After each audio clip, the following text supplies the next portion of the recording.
శనివారం కడప అంబేద్కర్ సర్కిల్లో ఏఐఎస్ఎఫ్ ఆధ్వర్యంలో ధర్నా జరిగింది. పులివెందుల మెడికల్ కళాశాలకు మెడికల్ కౌన్సిల్ ఆఫ్ ఇండియా కేటాయించిన సీట్లను కొనసాగించాలని డిమాండ్ చేస్తూ ఏఐఎస్ఎఫ్ జిల్లా కార్యదర్శి గుజ్జుల వలరాజు, అధ్యక్షులు శివశంకర్ ఆధ్వర్యంలో ధర్నా నిర్వహించారు.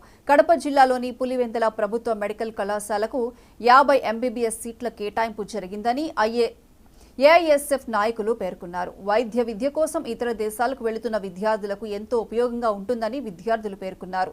దీనిపై రాష్ట్ర ప్రభుత్వం పునరాలోచించి 3వ కౌన్సిలింగ్లోనైనా పులివెందులకు మెడికల్ సీట్లు కేటాయించాలని డిమాండ్ చేశారు.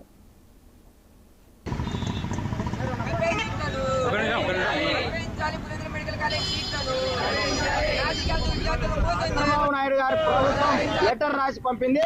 ఈ జిల్లా విద్యార్థులుగా, పులివెందుల విద్యార్థులుగా, అఖిల భారత విద్యార్థి సమాఖ్యగా ఒక్కటే డిమాండ్ చేస్తా ఉన్నాం.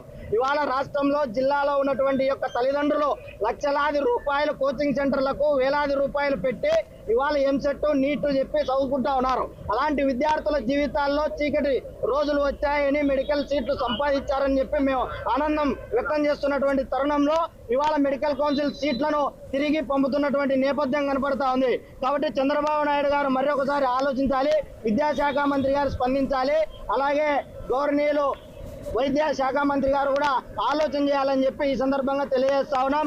ఏది ఏమైనా పులివెందులలో ఉన్నటువంటి మెడికల్ కళాశాల సీట్లు కేటాయించకపోతే, తిరిగి పునరావృతం చేయకపోతే అఖిల భారత విద్యార్థి సమాఖ్య ఆధ్వర్యంలో పెద్ద ఎత్తున ఆందోళన చేస్తాం. ఆ దిశగా మీ ప్రభుత్వం యొక్క వైఫల్యాన్ని జిల్లాలో ఉన్నటువంటి ప్రతి విద్యార్థికి తెలియజేస్తామని చెప్పి ఈ సందర్భంగా తెలియజేస్తా ఉన్నాం. చంద్రబాబు నాయుడు గారి ప్రభుత్వం లెటర్ రాసి పంపింది. ఈ జిల్లా విద్యార్థులుగా, పులివెందుల విద్యార్థులుగా, అఖిల భారత విద్యార్థి సమాఖ్యగా ఒక్కటే డిమాండ్ చేస్తాం.